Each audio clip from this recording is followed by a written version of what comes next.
Steve Jeltz. Fly into podcast infamy. Get demonetized, but stay true to your story. 1, 2, 3, Atlanta blows. Dallas sucks. The Mets can go get fucked. We don't give up. Steve Jeltz, you're the voice, the underdog we need. Your words come like knives with a message to heed. In this world of chaos, you bring the truth to light. With every episode, you're ready to fight. Fly, Steve Jeltz, fly, let your voice be heard through the airwaves. Your message will fly, raise your fist up high, let your spirit fly. Steve Jeltz, you're the one who won't be denied.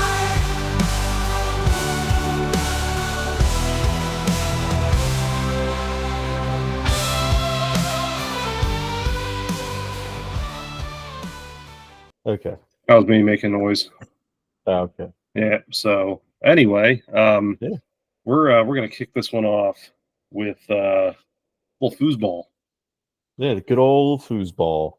So we're a week removed ish from the draft of the National Football League, and I've read a ton of different articles. Just out of curiosity, I was always curious as to whenever the drafts happen to see where my team falls according to ratings, and almost across the board this year, man.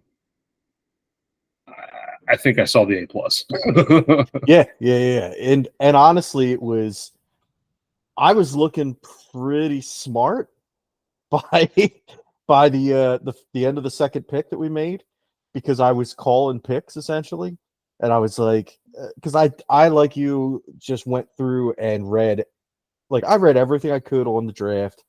I watched all kinds of videos on YouTube about it, and I had a pretty good idea of players that I was really interested in getting. Top pick for me was the person we got in the first round, who miraculously fell to us. Because, look, let's be real. If there wasn't that weird run on quarterbacks after Michael Penix goes to the Atlanta Falcons, Yeah. and like there were a couple other positions where there were just these weird runs on offensive players, and somehow, some way, the draft just broke the Eagles' way, and we got Quinyon Mitchell out of Toledo. Yeah, and the only thing I can think of, other than I completely agree with what you just said about the weird quarterback run, the onslaught of offensive players that went, is that the only other thought I had is the reason why he fell to 22 was the fact that he was like basically the first player picked that didn't go to a gigantor school. He wasn't, Mr. Alabama. He wasn't Texas. He was Toledo. But Right. the great part about that is that he had his chances in college to transfer out, but he showed his dedication to Toledo. And I think that, to me, ultimately, in my head, you have that kind of dedication, you're that caliber of player, you're a top 5 pick, in my opinion. Yeah. I mean, and that's the thing too. Like, they even said, had he entered the transfer portal, because there were coaches begging him to enter the transfer. Had he done that, he'd have made so much money, so much more money. He would have been a much higher draft pick. Everything would have worked out better for him personally had he gone into the portal and gone to a more prestigious school, football-wise. Mm-hmm. However, out of loyalty, because Toledo stuck by him, and they were willing to take a shot on him when he was having issues with his grades and stuff, and he wanted to pay them back. And to me, that shows maturity and just honestly the loyalty aspect of it. I feel great about.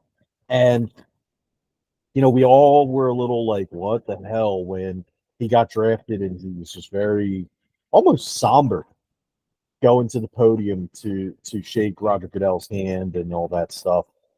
But then you see the videos of him with the fans, and he was celebrating, and Yeah. he was hype as hell. And everything I've heard this kid say in the media since he got drafted, you couldn't ask for a better, more grounded player. And I'm extremely happy with the pick. Like, Oh yeah, yep, 100%. And it's exactly what the Eagles needed. They didn't pull in Atlanta and were like, "Oh, we'll just get a quarterback." Like they needed a cornerback. They needed some kind of defensive secondary presence.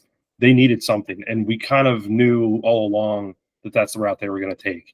So in our heads, obviously, we had different names floating around, and I honestly think it's kind of funny that the Eagles ended up with 2 out of 3 of those names in the same draft, which is bizarre. Moving on to the next pick, I was honestly just absolutely floored that, first of all, this guy fell into the second round. But again, goes back to your statement about so many offensive players being picked off in the first round. There's no more room. And, well, this guy who's easily could have been a first rounder in any other year, and even this year, if you don't take 10 quarterbacks or whatever it was, we got Mr. Iowa himself. And it's just crazy. Cooper DeJean. It's just crazy to me. Crazy. No, it's well, here's what happened, and this is where Howie makes his money. Howie found out that Green Bay was going to jump, or was going to take him with their next pick. So he manages to make a trade with a team in his own fucking division, Washington. And yeah, he probably overpaid for that, but to get a first round talent in the second round at pick number 40, yeah. I will take that 100 times out of 100. Yep. So he trades up. He gets Cooper DeJean, but of course, being that he's playing in Philly, where people have been calling him Cooper DeJean, and they've been calling him Cooper DeJeans because everybody's got to put an S on the end of everything in the Delaware Valley. It's like Acme's, Heritage's, Wawa's. All. Dude, I'm not even gonna lie to you. Since I heard of Aldi's, since I say I'm doing it now, since I heard of Aldi, I thought it was Aldi's. Yeah, I still call it that. Oh, I do too. In fact, I actually reference it as Aldis. Like Nick Aldis? Yeah, exactly. Well, like my mom used to go to one in Woodbury Heights, right there near where Hollywood Video used to be. There was one in that shopping center right there, and at that point I thought it was like a dollar store. I didn't know it was like a legit store because I'd never heard of it before. It was before it got real big, but they started, in the U.S. they jumped in to the market in the Northeast, and so they had this Aldi's over there, and that's where she would shop. And shit, I think she bought a TV from Aldi's once. Really? Yeah, that's like a crazy. little TV. Wow. Sorry, we got sidetracked by how we pronounce shit wrong. No, and this guy has the perfect name to do it. So, however you say it now is completely irrelevant based on the fact that somehow, some way, arguably, and we could go back and forth. We could look at other corners that were taken in the draft, but these guys were neck and neck with Mitchell and DeJean as being 1-2. Yeah. And I'll tell you what, too. The thing with him, and I think what actually hurt him, which is stupid that it hurt him, is he's multiple. He can play all over the field. He was a corner. He can play safety. He can play, you can move him up to the line, and he can play almost like a pseudo linebacker. He can spy your quarterback. He's not the fastest guy in the world, so he's not going to be out there covering probably Justin Jefferson or we're like speedy guys. He's not going to be out there doing that, but he can play. The kid can just flat out play. So I think that getting him and throwing him in with a Vic Fangio defense, like, dude, that's Yeah, it's Fangio's got to crazy. be licking his lips, just waiting. Yeah, yeah, and so now you basically had your secondary throttled all last season. Um, Now you have two top talent draft picks. You've got Slay returning. You've got CJ, GJ, yeah, CJ. Yeah, it's easy enough for me to say. Gardner Johnson, coming back, as a free agent. You started really solidifying that, and so now, really, you plug the hole. Like that Right. was your obviously, one of your big, gaping holes. And obviously, there's some other issues that they've kind of encountered in the offseason with retirements, and I think we do have some question marks surrounding Jalen Hurts still, but that's for another day. This to me was obviously a gigantic hole that they could fill, and they did it in spectacular fashion. And I want to real quick before we move on, two things. Number one, I think that what you've got right now is you've got your player you've got Sidney Brown, who's still injured, right? Mm-hmm. And Sidney Brown, before he got knocked out for the year, was playing damn well. He was playing really, really damn well. So I'm excited to see what he has. Hopefully, he's not too badly hampered going forward by his knee injury. So that's one thing. Number two, you gotta remember too, we have Keely Ringo, Mm-hmm. who came on towards the end of the year when he went in for Bradbury. So Bradbury's going to be gone. He's going to be a post June 1 cut.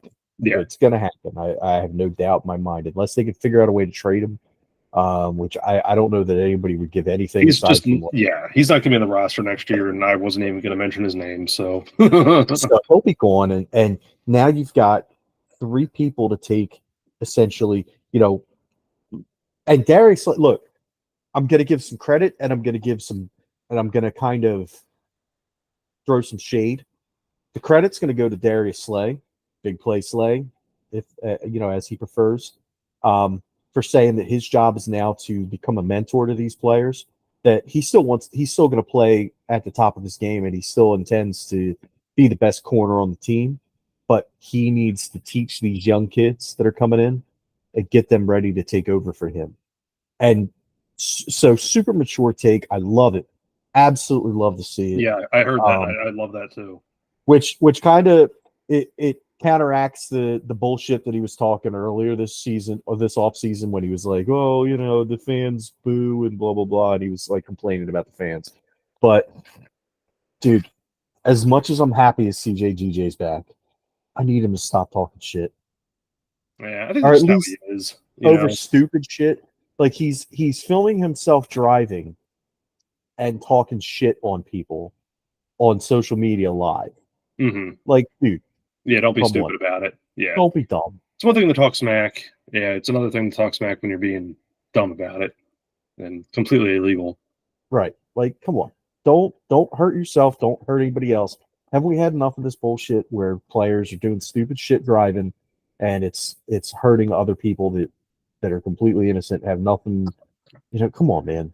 Be smarter than that, please. And we've had obvious, countless cases we could get into about players being stupid over the course of the history of the NFL. So yeah, you're right. We don't need another one. Right. This next pick I was really curious about, and I'm curious to hear your take on it. But Jeltz Hunt, who was pick 94, came out of the third round, and he was a pick out of Houston Christian. And by all accounts, if I've read this correctly, he was that school's first player ever picked. Yes. So Jeltz Hunt is incredibly smart. Went to Cornell. Yeah, I saw that he was there actually to start his career, and then transferred out to Houston Christian or whatever it was called before Houston Baptist, I believe. Houston Baptist. Baptist, yes. Yeah. Okay. Yeah. So incredibly smart player, has all the physical tools in the world. Just didn't face the same kind of competition. But here's the thing. if you've got the tools, it'll bear out once no matter what level of competition you're at. Your physical tools are going to bear out, especially if you're smart Hmm. and learn and you're teachable and coachable. I have a feeling that he may be a huge steal. And I do too. And I think you're going to see that as we talk about players in the draft, is that he 6'4", 252 pounds. Among all of the edge players in the overall athletic testing of the combine, he ranked 5th. And I think you're going to see a trend as we talk about this with some of these players that the Eagles drafted later on, is that they were maybe in one area a top, maybe not the top guy, but in the top. And I think there's a lot to be said for that. I think they really shot for athleticism, and obviously that's what they did with this pick. I think you're right. To me, look, I love the Mitchell, love the Gene. I love those picks. That's where they needed. This one to me could be the game changer, because it's kind of like not unknown, but the expectation is, okay, you're a third rounder. We know we're gonna kind of get, and I think we're gonna find as time goes on in his career, and maybe I'm wrong, this guy's gonna be a top flight talent. Yeah, yeah, no, absolutely. I definitely, I think he's going to be disruptive. I think that he could be like the Andrew Van Ginkel of this offense, or of this defense, rather. I think he's another player. I think that's what's great, is that with the Gene and with this dude, Fangio's going to be able to move them all around the field, attack from different spots. Fangio's not a big blitz guy, Mm-hmm. but sending one or two guys, I could see him doing that, especially when he's got players that are multiple, like Hunt, like the Gene, guys that you can disguise what they're doing and then send them. And I think it could be huge for them going forward. Part of the reason that the Eagles defensive back sucked so bad last year was because they weren't getting pressure on the quarterback and they weren't able to really force any errors. With this pass rush that they should have now, especially going to the 3-4 base, there's a lot of things that open up for them. Bringing in Bryce Hupp should help. There's a lot of stuff that should open up, and we'll see what happens, man. Yeah. It could be it's going to be a very interesting year no matter what. But I really think this defense, especially with all the new additions and the new scheme, could really, really bounce back in a big way. Because I think that last year sucked on Yeah, defense. obviously, yeah. Were we 31 or were we 32 against the pass? Yeah, I'd have to Regardless, look it up, but we were too low. it felt like we were not only the worst in the league, we were below the worst in the league. That's how bad it felt Right. at times. Yeah, it really did. It felt like we were, not only were we not good, but we were far behind everyone else in pass defense. And like I said, it wasn't just that our defensive backs were getting toasted. It was that we weren't getting pressure. We weren't getting home.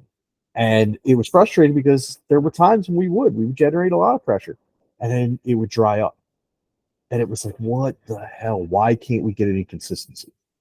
So it's gonna be really interesting. So the first 3 rounds, obviously we talked, Mitchell, DeGene, and Hunt, all defensive guys. And then you hit round 4, and this is where they finally take an offensive player. And I say that saying that they really, had a defensive need. So it wasn't like, oh, wow, we're struggling. Right. They grabbed an extremely athletic, talented, versatile running back in Will Shipley from our school, Clemson. Yes. At 127 in round 4. And it's kind of funny because with the Jeltz Hunt pick, this pick, and then the following one, they were all picks that came by a trade, which is kind of funny. But yeah. Anyway, that's another thing we'll get into. But no, this was great. This guy is dynamic. Like I said, he's versatile. He obviously is going to be sharing time or trying to get time with, one Saquon Barkley, Mr. Big Free Agent signing, and you still have Kenny G, Kenneth Gainwell out there. But you draft Will Shipley, and that's the reason why Boston Scott went and signed with LA. So, Yeah. LA meaning the Rams. Yeah, So, you gotta. yeah, I know. It's still San Diego to me, so it's.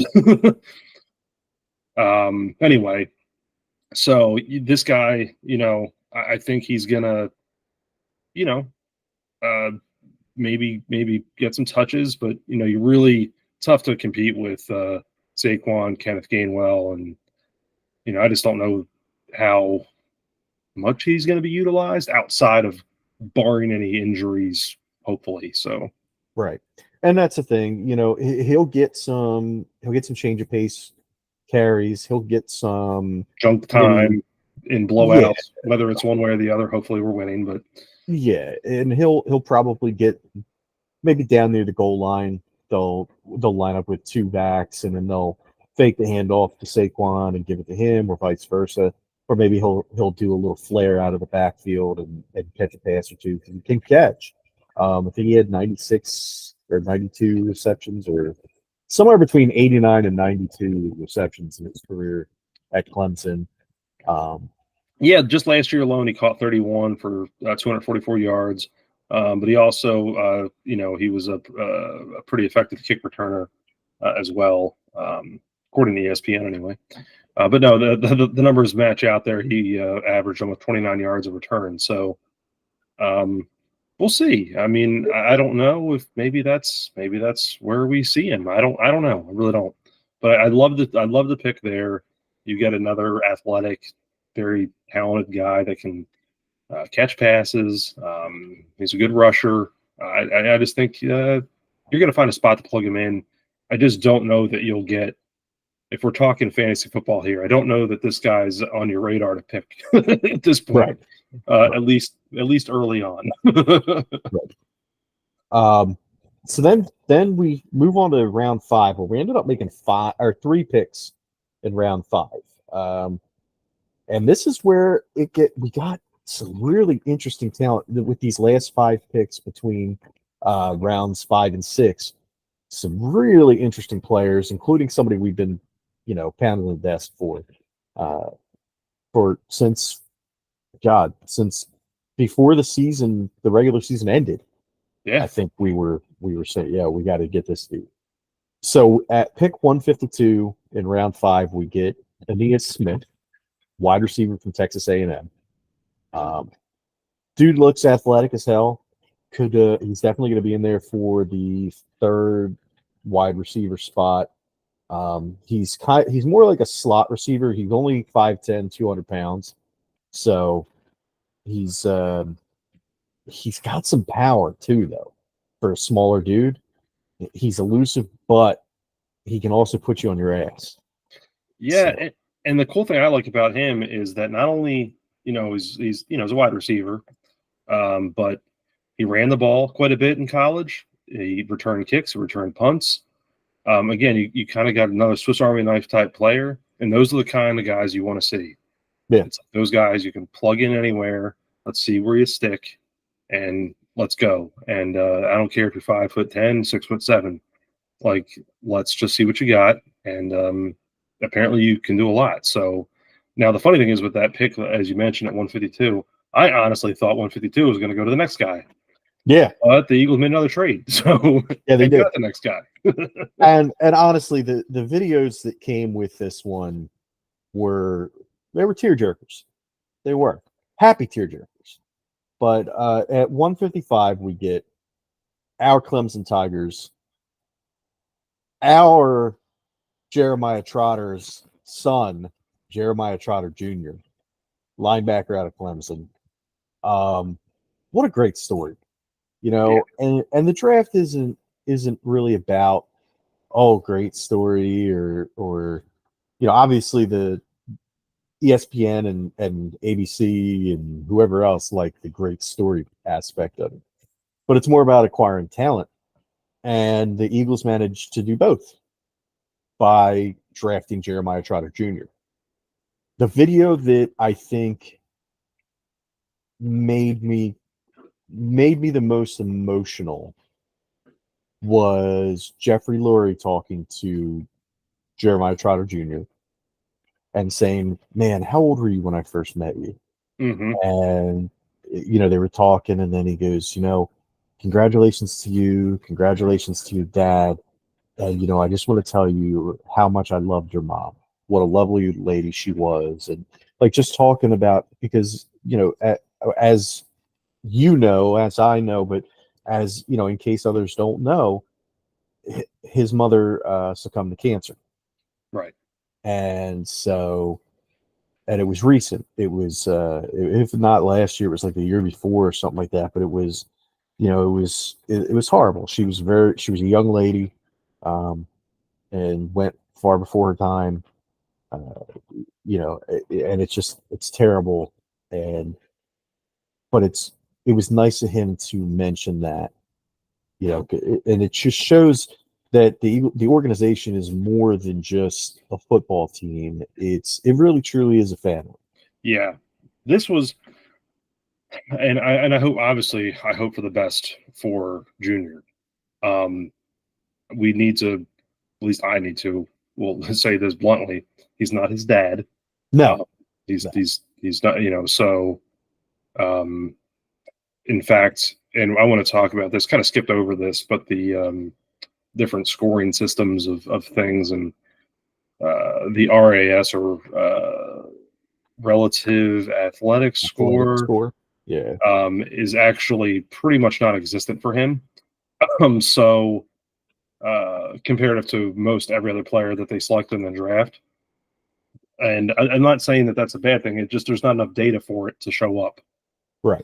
So look, this was a family pick. I love it. Look, he's not going to be a starter out of the gate anyway. Right. So let's see what we got out of him. He obviously is super familiar with the city, the fan base, how things are run. I mean, heck, his dad played for the same owner. So, Right. Right. I mean, yeah, let's go. I mean, whether this pick here was, at 152 or 155 where he ended up going, or, in the 200s at round 7 or whatever, I don't care. I love it. I really do. Love Yeah. everything about it.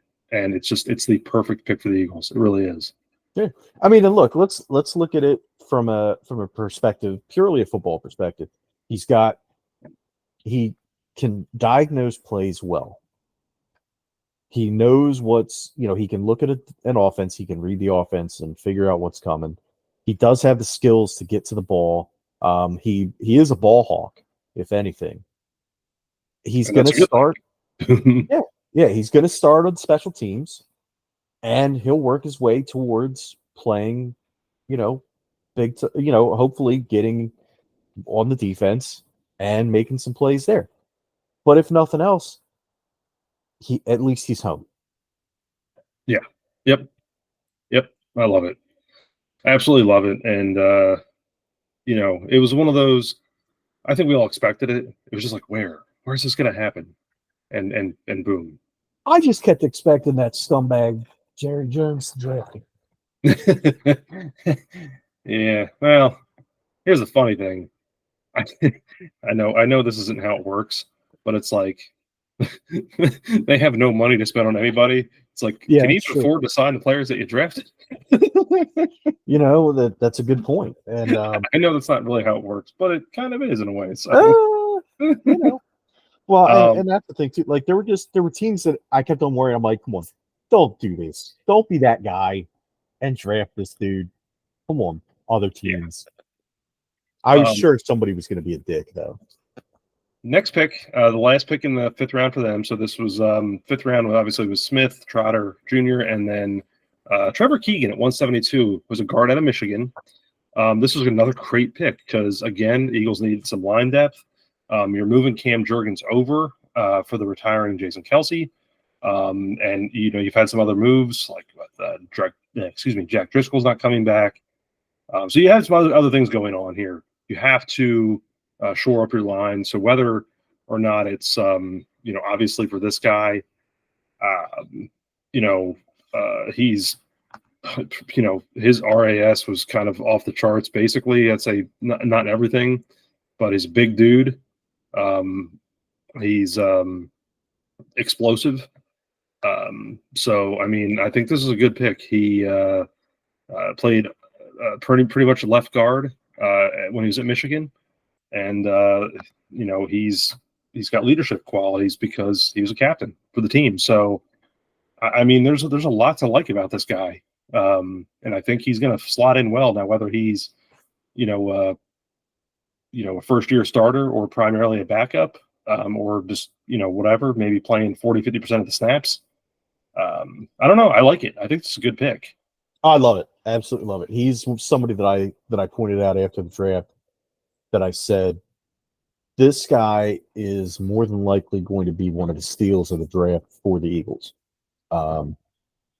He's going to be a beast. And, I mean, ideally we don't see him this year that much. That's kind of what I'm hoping.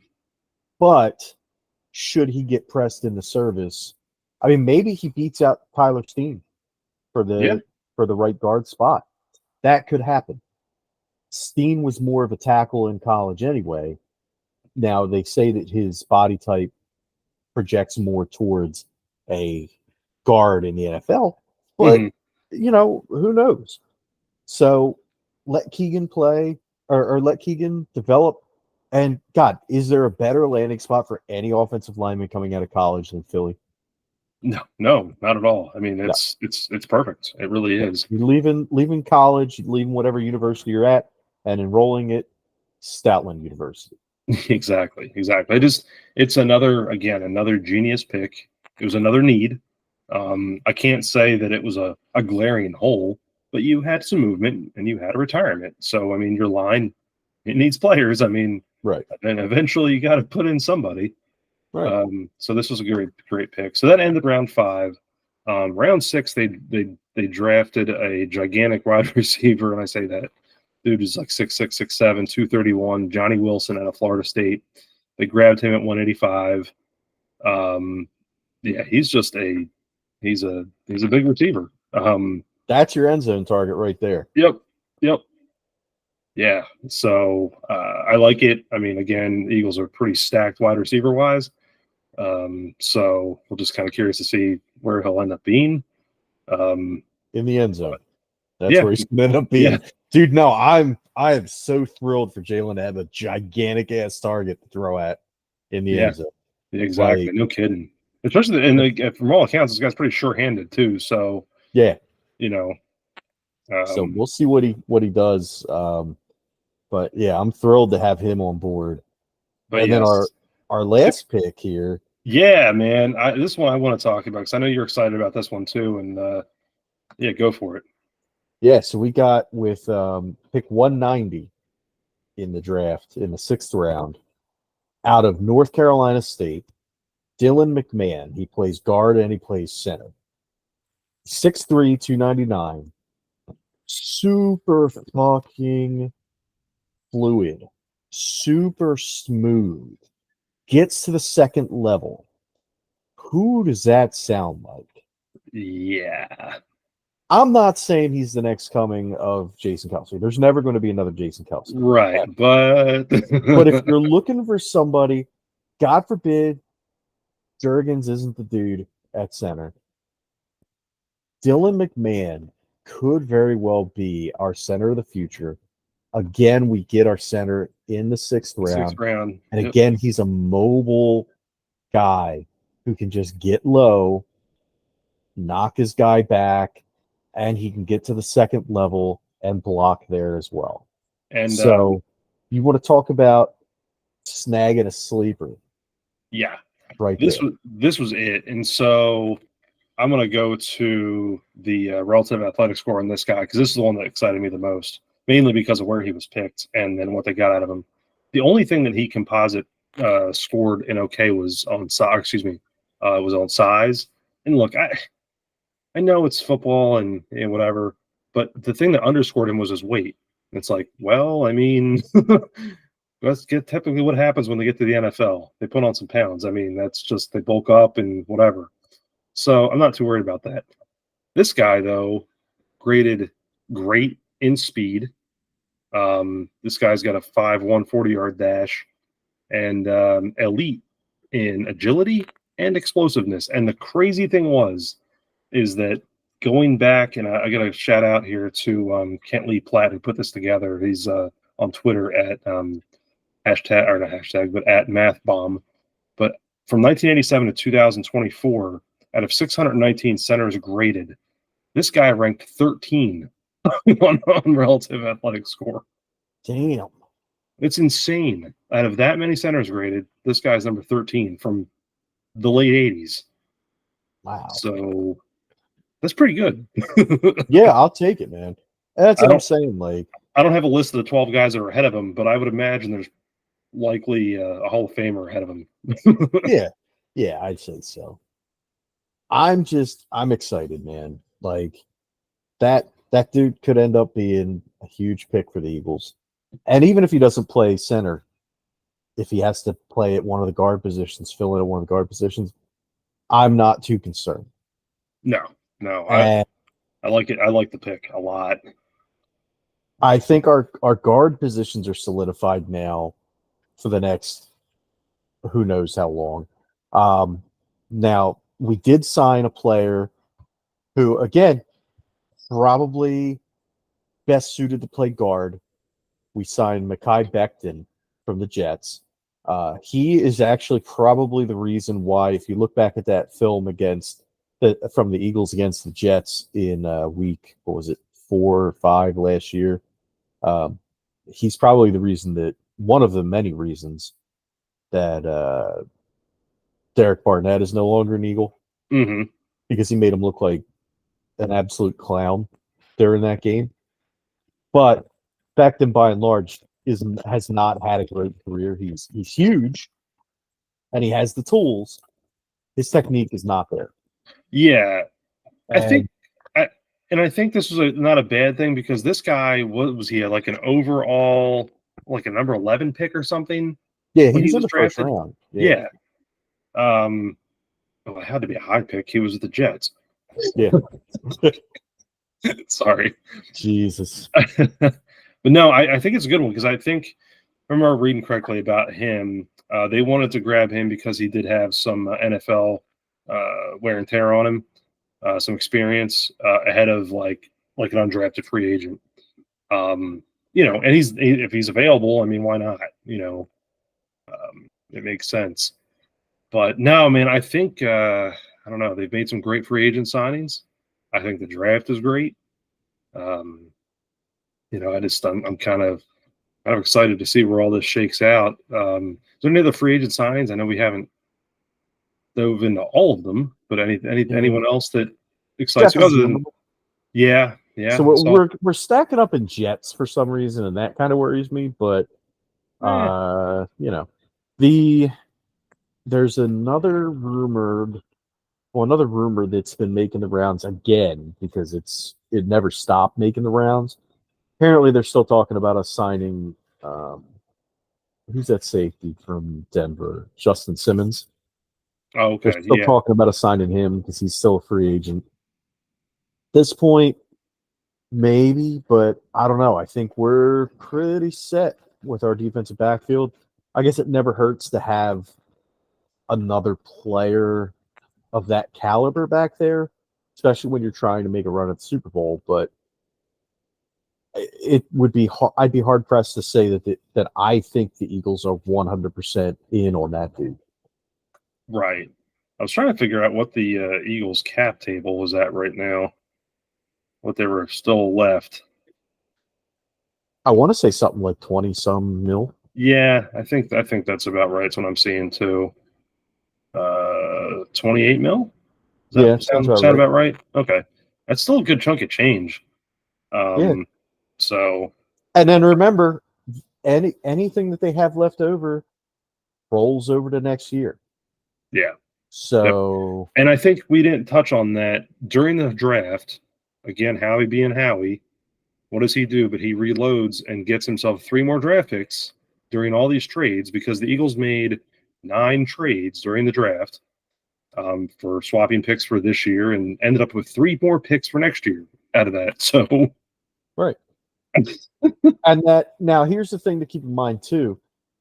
Starting next year, when all these other contracts kick in, now this is also, we don't know what the salary cap will be next year. They're assuming it'll be this year it's 255,400,000. mhm. They're saying that it'll be 260 million next year.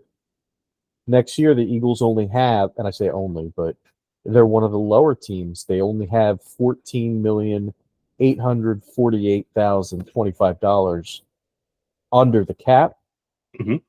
So they want to try and keep as much of that 28 million as they Right. can, because it rolls over, and then that would give them a huge chunk of change. That would actually put them, let's see. So I put them middle of the pack.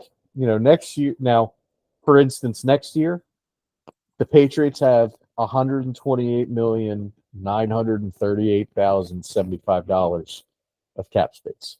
Mhm. They're the tops in the league.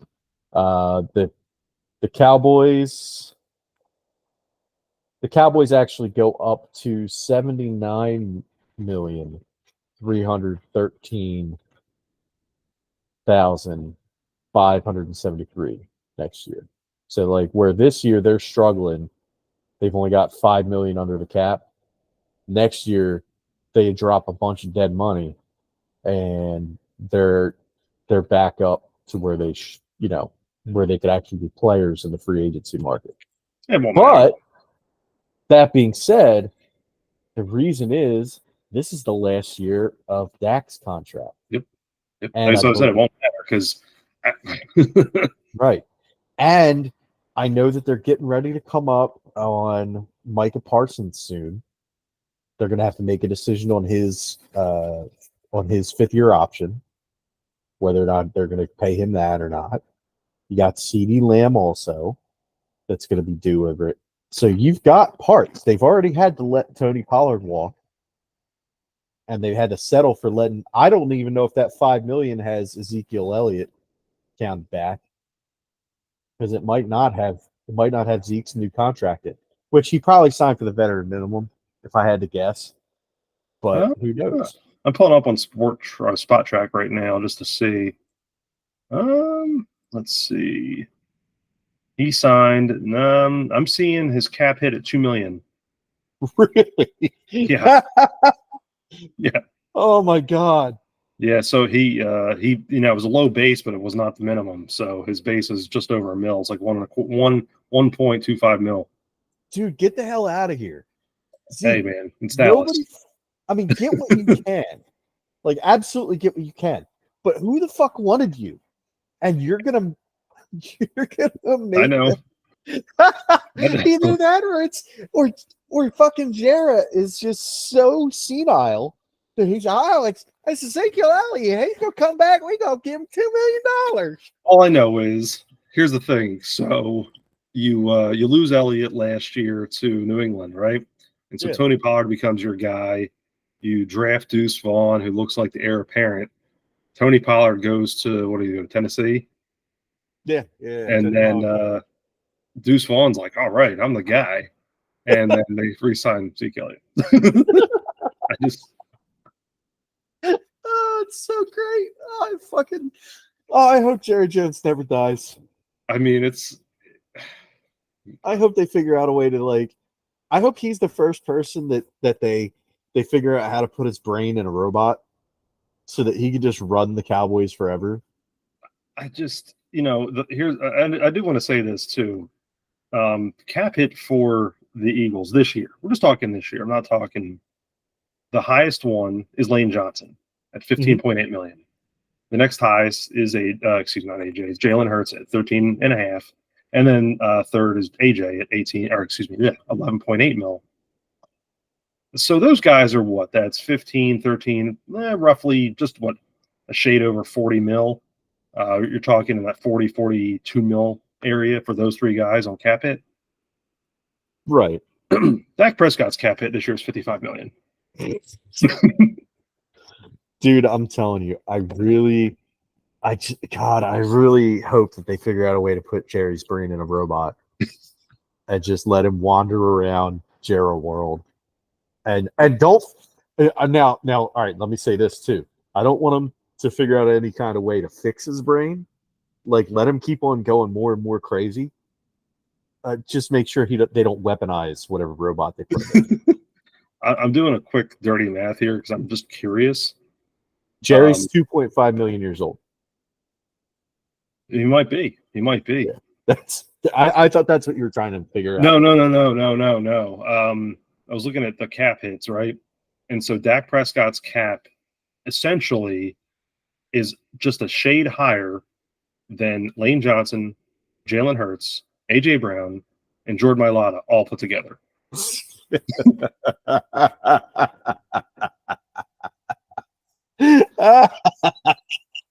know what the best part is? I had already mentioned that Lane's was the highest, right? At just under 16 mil, 15.8. Yeah. The next highest for Dallas is DeMarcus Lawrence at 20.4. And then CeeDee Lamb is almost 18 million himself. The cap hit for the Dallas Cowboys' fourth guy, Zach Martin, who I'm not dogging, is still he's good. $15.5 million. It's right. Okay, so it takes to the fourth guy on Dallas to get to where the Eagles' top guy's at. It's insane. That's nuts. Insane. And hey, to be clear, I would 100% take Zach Martin on the Eagles. I would too. I don't know how much more he's got in the tank. He's 34 now, so yeah. But I mean, like, if I'm looking at Cowboys and I'm like, oh, because typically, look, I hate the Cowboys so much that I don't want anything to do with somebody that's played for the Cowboys. Zach Martin's somebody that, when he was in his prime, I 100% want to take him. Yeah. I know it's going to come up, and I know people are going to want him, but I don't even know that I want. I don't know that I even want Micah when he becomes available.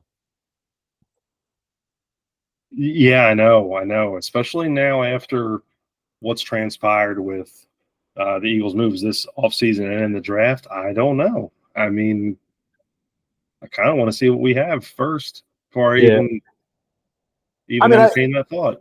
I kind of, like, from a talent perspective and, like, from a player perspective, yeah, absolutely. I would want him. If he was on any other team, I'd be like, yeah, 100%, let's go. But he's got that Dallas stink on him. I don't know that you can ever wash that off. I agree. And before we go here, I have to say this. So, Mahomes, who I'm not a fan of, but has a couple titles under his belt. Mm-hmm. His cap hit is 18 million less than Dak Prescott. Dude, all I can say, and I say it with my chest, and I say it with aplomb, fuck the Cowboys.